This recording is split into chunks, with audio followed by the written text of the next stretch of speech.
Good morning, students. I am here again, and today we will continue our chapter number 1, cell, the structural and functional unit of life. Cell क्या है ये मैं आपको बता चुकी हूँ. Cell is the structural and functional unit of life. कि all living organism are made up of cell. जितने भी लिविंग ऑर्गेनिज्म हैं वो सेल से मिलकर बनते हैं. सेल ही बॉडी ऑर्गेनाइजेशन में फर्स्ट यूनिट होता है. सेल टाइप्स ऑफ सेल बता चुकी हूँ. सेल जो है वो दो तरीक़ों से होता है. प्रोकैरियोटिक और यूकैरियोटिक सेल होती हैं. प्रोकैरियोटिक वो होती है जिनमें प्रिमिटिव न्यूक्लियस होता है, यानी कि न्यूक्लियस एब्सेंट होता है. यूकैरियोटिक वो होते हैं जिनमें वेल डेवलप्ड न्यूक्लियस प्रेजेंट होता है. ठीक है, तो आज का जो टॉपिक है वो है साइटोप्लाज्म. अब साइटोप्लाज्म क्या होता है? सेल का स्ट्रक्चर मैं आपको बता चुकी हूँ. सेल का स्ट्रक्चर कैसे होता है कि अगर सपोज़ ये आपकी कोई सेल है, ठीक है, तो इसकी जो आउटर कवरिंग है, तो इसकी जो ये आउटर कवरिंग है इसको आप क्या बोलेंगे? इसका नाम होगा सेल मेम्ब्रेन. ठीक है, और ये जो आपकी इनर मेम्ब्रेन है इसका नाम होगा न्यूक्लियर मेम्ब्रेन. ठीक है, अब इनके जो बीच में जो भरा हुआ होगा, यानी कि जो बीच की लेयर होगी, उसको हम क्या बोलेंगे? उसको हम बोलेंगे साइटोप्लाज्म. अब साइटोप्लाज्म जो है वो भी दो लेयर से मिलकर बनता है. अब साइटोप्लाज्म की जो इनर लेयर है उसकी इनर लेयर को हम क्या बोलेंगे? एंडोप्लाज्म. और जो उसकी आउटर लेयर होगी उसे हम क्या बोलेंगे? एक्टोप्लाज्म. यानी कि जो लेयर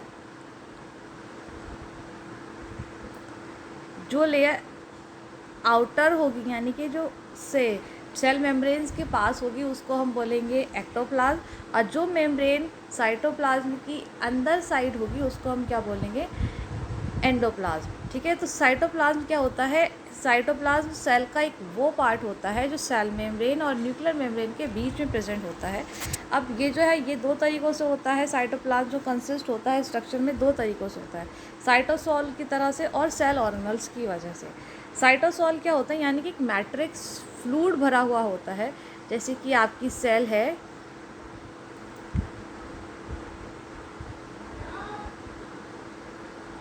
ये सेल है, यानी कि सेल मेम्ब्रेन, उसके बाद में न्यूक्लियर मेम्ब्रेन, उनके जो बीच में ही भरा हुआ होगा फ्लूइड, यानी कि मैट्रिक्स जो भरा हुआ होगा उसको हम साइटोप्लाज्म बोलते हैं.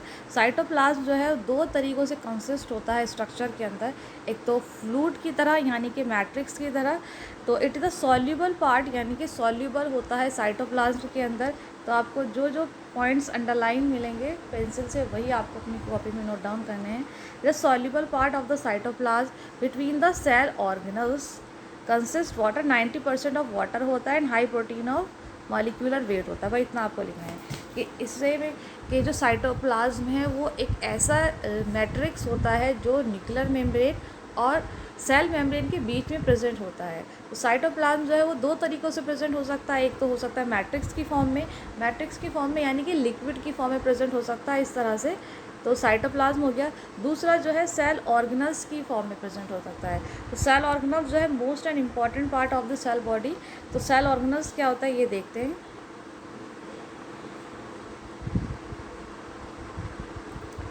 सेल ऑर्गेनल्स जो है होता है ये भी सेल मेम्ब्रेन और न्यूक्लियर मेम्ब्रेन के बीच में प्रेजेंट होती हैं. सेल मेम्ब्रेन जिसे हम साइटोप्लाज्म बोलते हैं. अब सेल मेम्ब्रेन जो है ये कैसी हो सकती है? डबल लेयर भी हो सकती हैं. डबल लेयर के अंदर आते हैं हमारे माइटोकॉन्ड्रिया आती हैं, क्लोरोप्लास्ट आते हैं, एंड सिंगल सेम ऑर्गेनल्स जो है वो राइबोसोम के अंदर आती हैं. अब हमें इस सेल ऑर्गेनल्स के अंदर जो है ये पढ़ना है एंडोप्लाज्मिक रेटिकुलम पढ़ना है, जो क्या है? एक साइटोप्लाज्म है जो न्यूक्लियर मेम्ब्रेन और सेल मेम्ब्रेन के बीच में प्रेजेंट होती हैं. प्लास्टिड पढ़ना है, माइटोकॉन्ड्रिया पढ़ना है, ribosome, Golgi apparatus, lysosome, vacuoles, centrosome and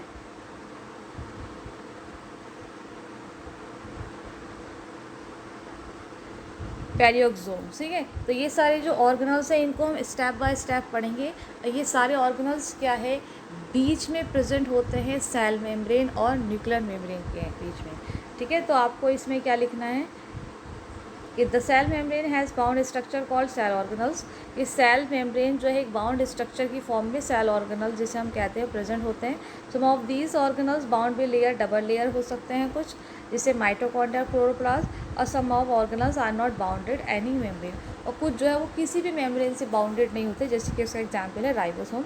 तो सेल ऑर्गेनल्स का एग्जाम्पल डालकर आप डालेंगे, ये सारे पॉइंट्स डालेंगे। अब इनको वन बाय वन हम स्टडी करेंगे। तो पहला जो हमारा टॉपिक है वो है एंडोप्लाज्मिक रेटिकुलम। ओके, तो फर्स्ट है हमारा एंडोप्लाज्मिक रेटिकुलम, जिसे हम ER भी कहते हैं। तो सबसे पहले जो एंडोप्लाज्मिक रेटिकुलम है उसको ऑब्जर्व किया था पॉर्शन ने इन 1945 में। It is a network of tubular. ये क्या है, एक नेटवर्क होता है, साइटोप्लाज्म के अंदर प्रेजेंट होता है, एक नेटवर्क की तरह काम करता है, जो सेल मेम्ब्रेन और न्यूक्लियर मेम्ब्रेन के बीच में क्या होगा, एक नेटवर्क की तरह काम करेगा।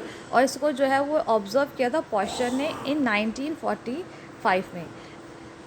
अब जो ये इसकी स्ट्रक्चर ये है कि एंडोप्लाज्मिक रेटिकुलम जो है उसकी सरफेस पे क्या प्रेजेंट होता है, राइबोसोम प्रेजेंट होंगे। राइबोसोम यानी कि जैसे कि ये आपका एंडोप्लाज्मिक रेटिकुलम का स्ट्रक्चर है, ये एक एंडोप्लाज्मिक रेटिकुलम है। अब इसकी सरफेस पे जो ये डॉट डॉट से दिखाई दे रहे हैं, ये क्या है, ये राइबोसोम्स होते हैं। तो एंडोप्लाज्मिक रेटिकुलम की सरफेस पे राइबोसोम्स प्रेजेंट होते हैं, ठीक है। तो इसके जो एग्जाम्पल है एंडोप्लाज्मिक रेटिकुलम की, सिस्टर्नी है, वेसिकल है, ट्यूबुल्स हैं। यानी कि जो एंडोप्लाज्मिक रेटिकुलम है उसकी शेप कैसे हो सकती हैं, एंडोप्लाज्मिक रेटिकुलम की शेप सिस्टर्नी भी हो सकती हैं, यानी कि लॉन्गिट्यूनल भी हो सकती हैं, वेसिकल्स भी हो सकते हैं, वेसल्स, ट्यूबुल्स यानी कि ट्यूब्स की फॉर्म में भी हो सकती हैं।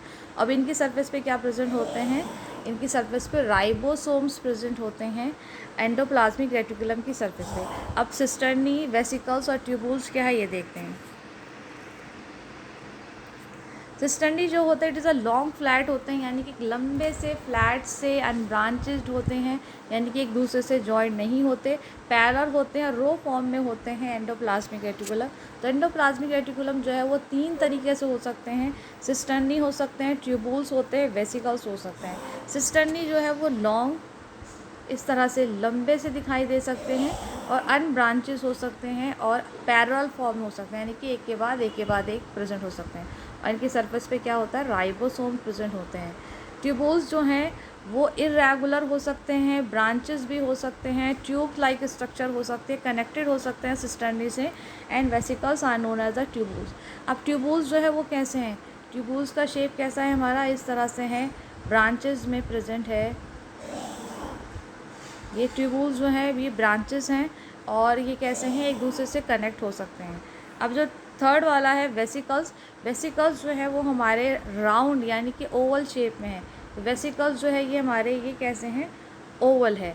तो ये अवॉइड हो सकते हैं, isolate the cytoplasm, they have a diameter between, इनका जो डायमीटर है वो कैसा हो सकता है, 200 से 500 एंगस्ट्रॉम इनका डायमीटर हो सकता है। अब जो है हमारे एंडोप्लाज्मिक रेटिकुलम वो 2 तरीक़ों से हो सकते हैं, 2 कैटेगरी में डिवाइड होते हैं। ये तो शेप देख ली, शेप के बिहाफ पे जो है एंडोप्लाज्मिक रेटिकुलम 3 तरीके से हैं, सिस्टर्नी है, वेसिकल्स हो सकते हैं, ट्यूबुल्स हो सकते हैं। अब इनकी जो कैटेगरी है एंडोप्लाज्मिक रेटिकुलम की वो 2 होती है, एक होती है रफ एंडोप्लाज्मिक रेटिकुलम और एक होती है स्मूथ एंडोप्लाज्मिक रेटिकुलम। बहुत सिंपल है इसको समझना, कि आपकी बुक्स में समझना बहुत आसान है कि endoplasmic reticulum, rough endoplasmic reticulum क्या होते हैं और स्मूथ एंडोप्लाज्मिक रेटिकुलम क्या होते हैं। मोस्ट एंड इम्पॉर्टेंट टॉपिक है rough endoplasmic reticulum and smooth endoplasmic reticulum. अब ये हमारा एक राइबोसोम है, ठीक है। और अगर इसकी सरफेस पे क्या होगा, राइबोसोम एंडोप्लाज्मिक रेटिकुलम है ये। अब इसकी सरफेस पे अगर राइबोसोम प्रेजेंट होंगे, राइबोसोम क्या हुआ, अगर डॉट डॉट प्रेजेंट हो गए तो उस एंडोप्लाज्मिक रेटिकुलम का नाम होगा रफ एंडोप्लाज्मिक रेटिकुलम, ठीक है। तो इसको हम क्या बोलेंगे, रफ एंडोप्लाज्मिक रेटिकुलम। और अगर हमारे एंडोप्लाज्मिक रेटिकुलम की सरफेस पे कोई भी राइबोसोम प्रेजेंट नहीं है, यानी कि राइबोसोम जो है वो एब्सेंट है, तो उसको हम क्या बोलेंगे, स्मूथ एंडोप्लाज्मिक रेटिकुलम, ठीक है। तो रफ एंडोप्लाज्मिक रेटिकुलम वो होते हैं जिनकी सरफेस पे राइबोसोम प्रेजेंट होते हैं, और जो किस में हेल्प करते हैं, प्रोटीन सिंथेसिस में हेल्प करते हैं। द राइबोसोम हेल्प करता है प्रोटीन सिंथेसिस में, और स्मूथ एंडोप्लाज्मिक रेटिकुलम वो होता है जिनकी सरफेस पे राइबोसोम जो है वो एब्सेंस होंगे। Such smooth endoplasmic reticulum as the synthesis of cholesterol. और ये वाला जो स्मूथ एंडोप्लाज्मिक रेटिकुलम है ये कोलेस्ट्रॉल, हार्मोन और लिपिड और इंट्रासेलुलर ट्रांसपोर्टेशन में हेल्प करता है। तो एंडोप्लाज्मिक रेटिकुलम जो है पॉशन ने सबसे पहले ऑब्जर्व किया था। एंडोप्लाज्मिक रेटिकुलम क्या होता है, एक नेटवर्क होता है साइटोप्लाज्म और सेल मेम्ब्रेन और न्यूक्लियर मेम्ब्रेन के बीच में। तीन शेप में इसको डिवाइड किया जा सकता है। सिस्टर्नी हो सकते हैं, वेसिकल्स होते हैं, ट्यूबुल्स हो सकते हैं।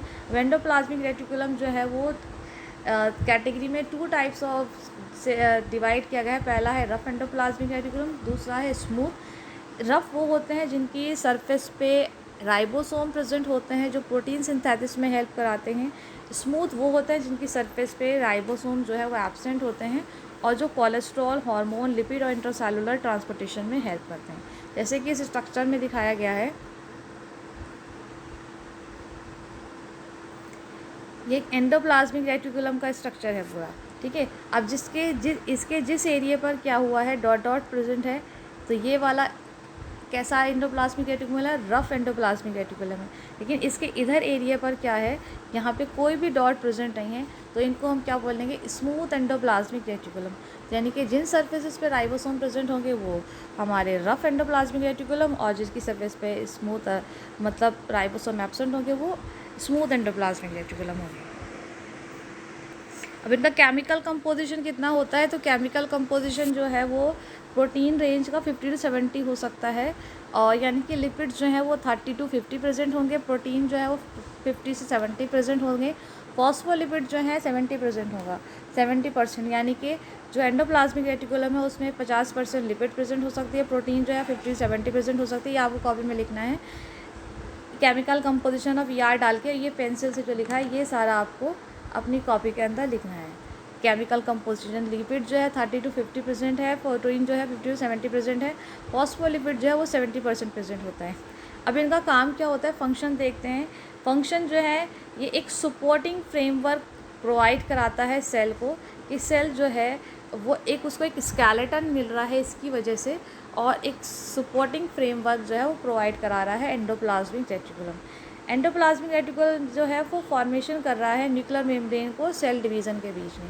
जब सेल मेम्ब्रेन हो यानी कि सेल डिवीज़न हो रहा है, सेल डिवीज़न का मतलब क्या होता है, डिवीज़न ऑफ सेल इनटू 2 और मोर डॉटर सेल, यानी कि एक सेल से 2 सेल का बनना, ये क्या हो गया, सेल डिवीज़न हो गया। एक सेल से 2 सेल बन गई, तो जब सेल डिवीज़न होगा तो उनमें जो न्यूक्लियर मेम्ब्रेन बनेगा, तो न्यूक्लियर मेम्ब्रेन के फॉर्मेशन में कौन हेल्प करता है, एंडोप्लाज्मिक रेटिकुलम। तो एंडोप्लाज्मिक रेटिकुलम जो है एक स्केलेटन यानी कि फ्रेमवर्क प्रोवाइड कराता है सेल को, और सेल डिवीज़न के दौरान क्या करता है, ये हेल्प करता है न्यूक्लियर मेम्ब्रेन, ठीक है। तो 2 आपको इसके फंक्शंस भी लिखने। नेक्स्ट टॉपिक है प्लास्टिड।